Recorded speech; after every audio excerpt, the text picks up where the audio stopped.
Alright, this is video 5 for geometry. This is going over foundations of geometry and the segment and angle addition postulates.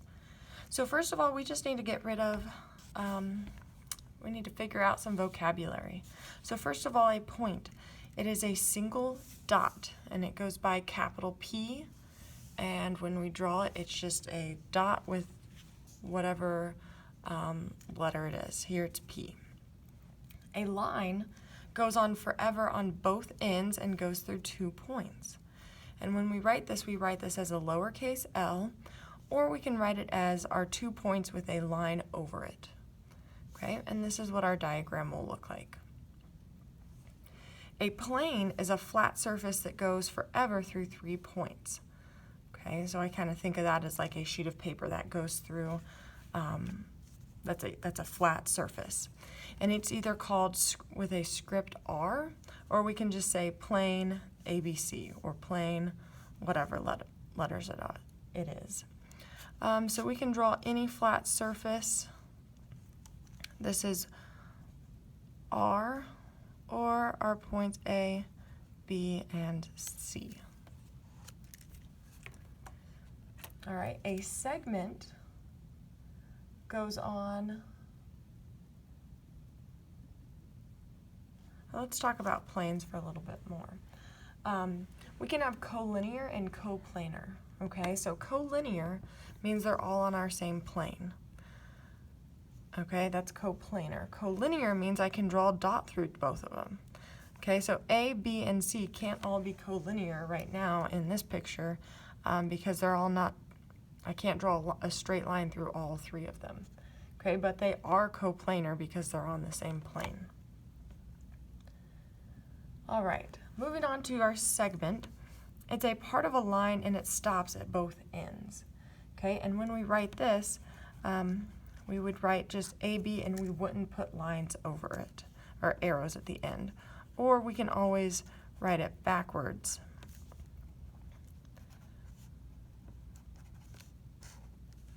Okay, and that's what our graph would look like.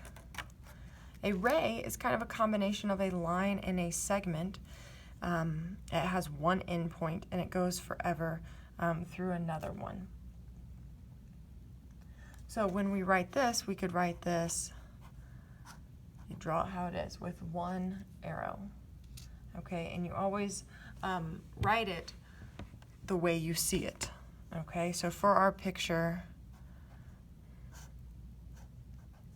that looks like this, I could not write this backwards. I could not say YX because it ends at X, okay? And our arrow goes towards our Y. All right, so just a little finding the length of our segments, okay? And for this, it just goes back to our regular number line, okay? And remember, the length of a segment is just the distance. It's always positive because you can't have a negative distance or a negative length. So that's why we have these absolute value bars. Okay, and we can do this, we can do our formula, or we can just simply count our dots.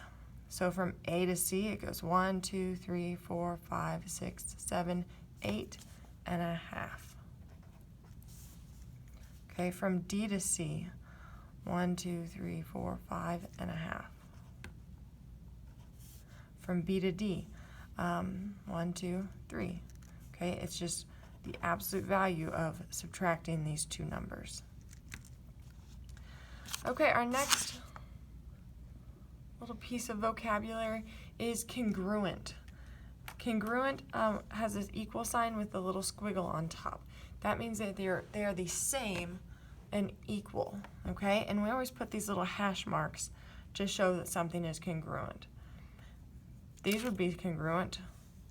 These would be not congruent.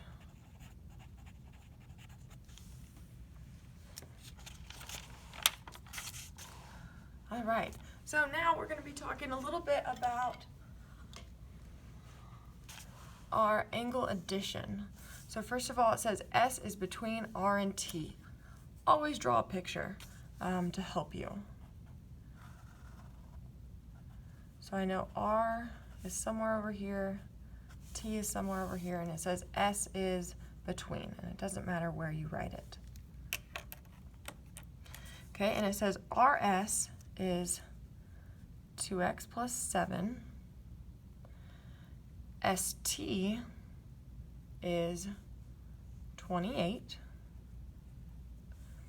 And RT, the whole thing, is 4x. And we're supposed to find what is that length RT. So let's go ahead and let's try to find our length of x first of all. So I subtract my 7 first.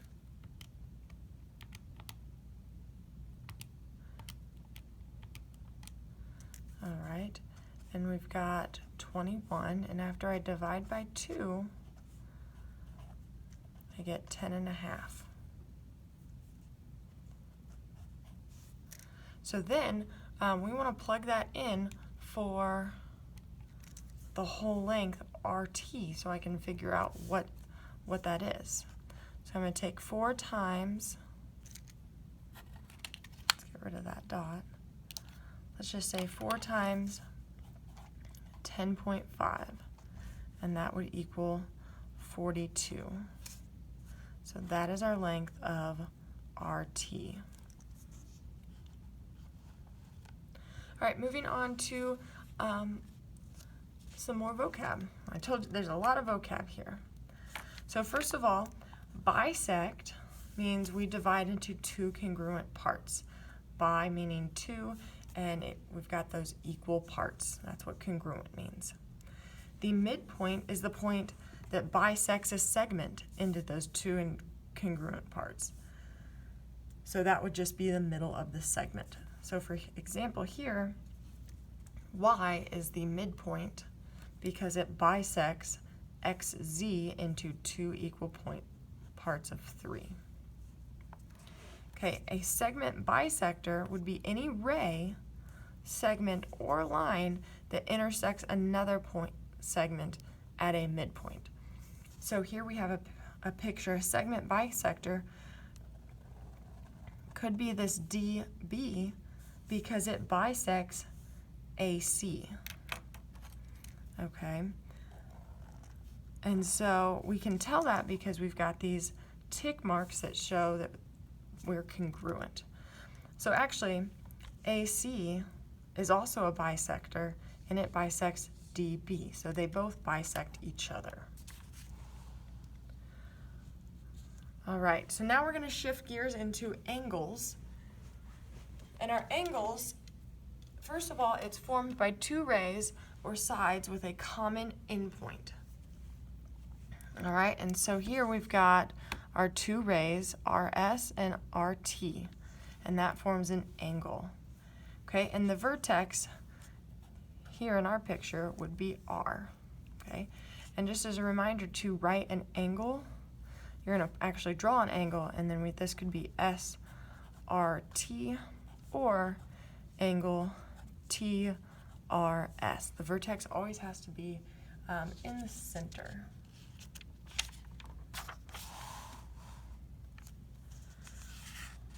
All right, the interior of the angle is all the points between the sides of the angle. So that would be this blue section, okay, this striped blue section. The exterior is everything on the outside, okay? And then there are 360 degrees in a circle, and in a line, there are 180 degrees. Okay, and that's going to come in handy when we are talking about some of these different problems and word problems. All right, we're going to zoom in to our types of angles. So remember, acute angles, and this should be review from previous math classes, but acute angles are less than 90 degrees and more than 0 degrees. A right angle is always 90 degrees. An obtuse is between 90 and 180, and a straight line is 180. Okay, and we had tick marks to show congruent lines. For congruent angles, we have these arcs, and those are going to show that they are the same.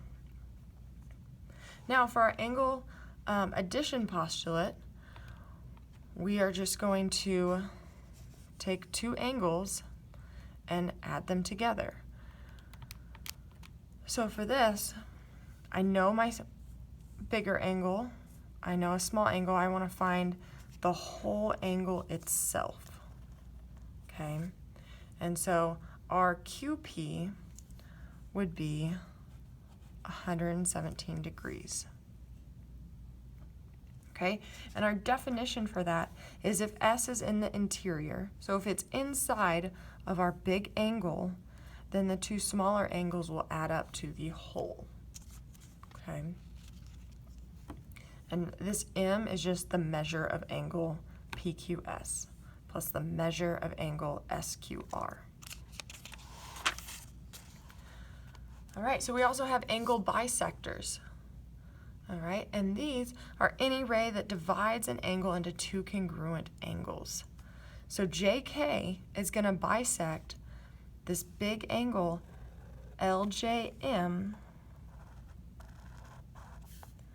and that means that our two smaller angles, this interior part, these are going to be the same angle.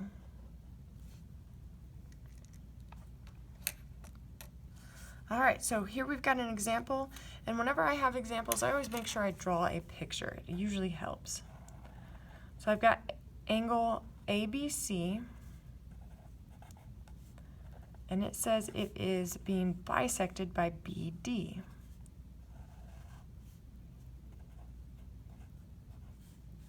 All right, and it says that ABD is 6x plus 3.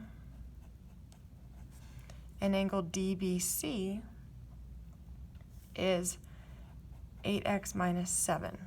And we want to find what is the actual angle measure of ABD. So since we know that this is bisect, we know that these two angles are the same. So we can put our two angle measures equal to each other.